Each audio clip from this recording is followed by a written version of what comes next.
ከመሸ ሰበር ዜና ተሰምቷል። ዓለም በጉጉት ሲጠብቅ የነበረው የአሜሪካና የኢራን ስምምነት የፊርማ ስነ ስርዓት ተሰርዟል።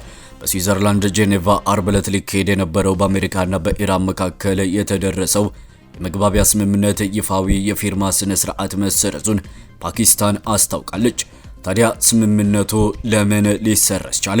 በቀዳሚነት የምንመለከተው የዕለቱ ጉዳያችን ነው። የአሜሪካና የኢራን ስምምነት ኢራንና እስራኤል ውስጥ ተቆሞ እየገጠመው ነው። ለወራት የዘለቀው ጦርነትን ለማስቆም በኢራንና በእስራኤል የተፈረመው የመግባቢያ ስምምነት ከበርካታ የዓለም ሀገራትና ተቋማት ተቀባይነት ቢያገኝም በኢራንና በእስራኤል ውስጥ ከሚገኙ አንዳንድ ወገኖች ግን ተቆሞ እየገጠመው ነው።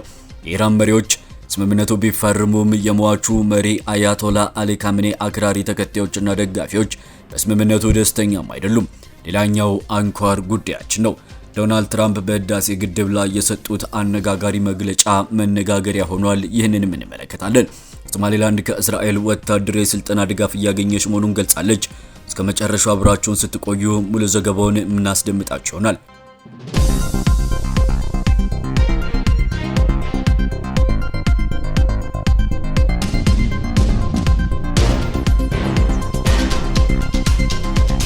ሰላም ጤና ይስጥልን ክቡራትና ክቡራን በመላው ዓለም የምትገኙ የሙዳይ ወቅታዊ ተከታታዮቻችን እንደምን ቆያችሁን?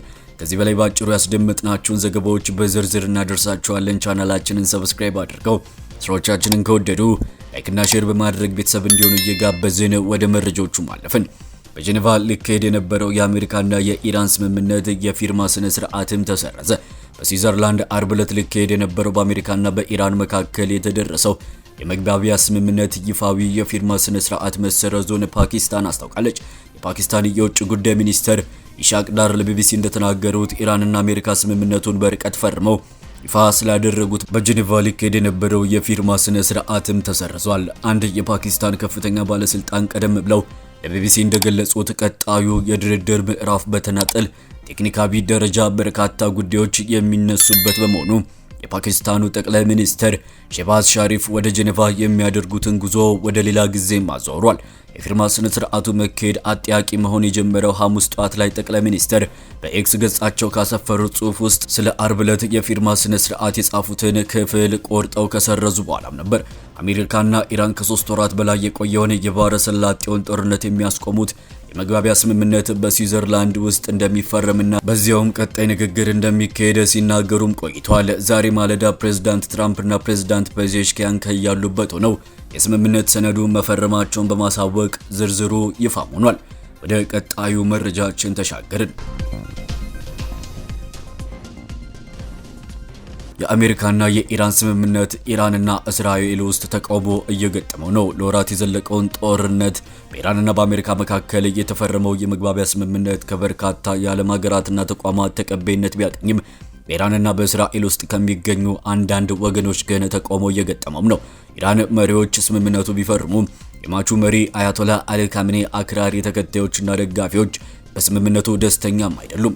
የኢራን ጠቅላይ መሪ በመሆን የአባታቸው ቦታ የያዙትና ለወራት የጽሑፍ መልእክት ከማስተላለፍ ውጪ በአደባባይ ያልታዩት ሙጅተባ ካሜኒ በስምምነቱ ላይ ያላቸው አቋም እስካሁን በይፋም አልተገለጸም። በሌላ በኩል ደግሞ ከአሜሪካ ጋር ተሰልፈን ኢራን የወጋቻት የእስራኤል ጠቅላይ ሚኒስትር ቤንጃሚን ኔታንያሁ ፕሬዝዳንት ዶናልድ ትራምፕ ከኢራን ጋር የደረሱትን ስምምነት ውድቅ እንዲያደርጉ ከተቃዋሚዎቻቸው ጫና እየተደረገባቸው መሆኑም ተዘግቧል። ከነዚህ መካከልም የእስራኤል ተቃዋሚ ፓርቲ መሪ አቪግዶር ሊበርማን ጠቅላይ ሚኒስትር ኔታንያሁ የስምምነቱ አካል እንዳልሆኑ በእስራኤል ሕዝብ ፊት ቆመው ለአገራቸውና ለዓለም ሀገራት ግልጽ እንዲያደርጉ ጠይቃሉ በማለት ጥያቄም አቅርቧል።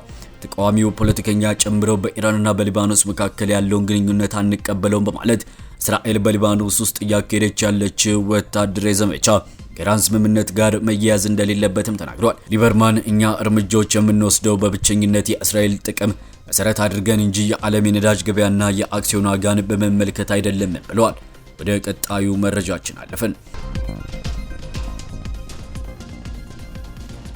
ነጋገሪያ ሆኗል። የአሜሪካው ፕሬዝዳንት ዶናልድ ትራምፕ በፈረንሳይ እየተካሄደ ባለው የቡድን 7 ጉባኤ ጎን ለጎን ከግብፁ ፕሬዝዳንት አብዱል ፈታህ አልሲሲ ጋር በጋራ በሰጡት መግለጫ የታላቁ የኢትዮጵያ ህዳሴ ግድብ በግብፅ ላይ ከፍተኛ ችግር እያስከተለ መሆኑን በመጥቀስ ዋሽንግተን በጉዳዩ ላይ ዳግም ልትሳተፍ እንደምትችልም አመልክቷል።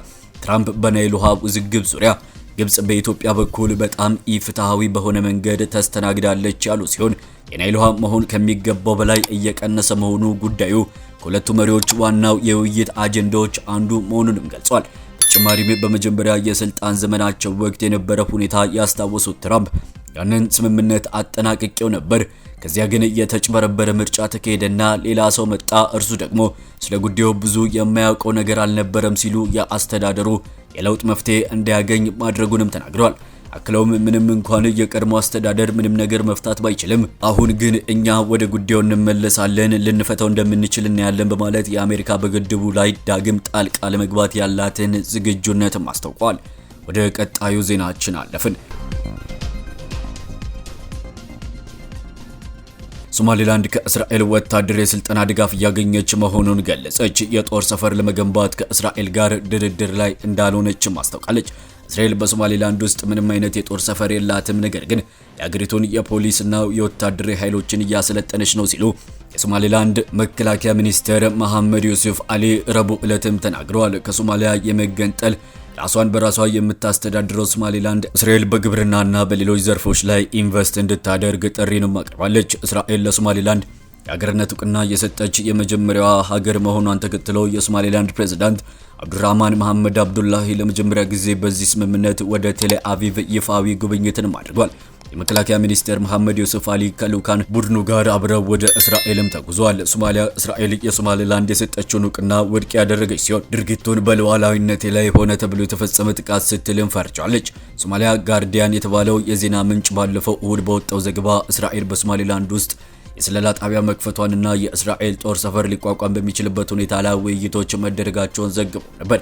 የእስራኤል የውጭ ጉዳይ ሚኒስቴር በቴል አቪቭ ባዘጋጀው የንግድ ፎረም ጎን ለጎን የሮይተርስ የዜና ወኪል ማብራሪያ የሰጡት ዮሴፍ አሊ እስራኤል በግዛት ውስጥ የጦር ሰፈር ለማቋቋም ድርድር እያደረገች ነው ተብሎ የተሰራጨው ዘገባ በእውነት አለመሆኑንም አስተባብሏል። ሚኒስትሩ በሶማሊላንድ ውስጥ ምንም አይነት የእስራኤል ወታደርም ሆነ ወታደራዊ ሰፈር የለም ያሉ ሲሆን ነገር ግን እስራኤል ሶማሊላንድን እየረዳች ነው፣ የተወሰነ የፖሊስና የጦር ኃይሎችን ለማሰልጠን ድጋፍ እያደረገች ይገኛል ሲሉም ገልጸዋል። ክቡራትና ክቡራን በመላው ዓለም የምትገኙ የሙዳይ ወቅታዊ ተከታታዮቻችን ስለነበረን ጊዜ ላቅ ያለ ምስጋናችንን እያቀረብን ወቅታዊ መረጃዎችን ለማግኘት ቻናላችንን ሰብስክራይብ አድርገው እንዲከታተሉ እንጋብዛለን። በቀጣዩ የመረጃ ሰዓታችን እስከምንገናኝ ድረስ በያላችሁበት ሰናይ ጊዜ እንዲሆንላችሁ ተመኘን።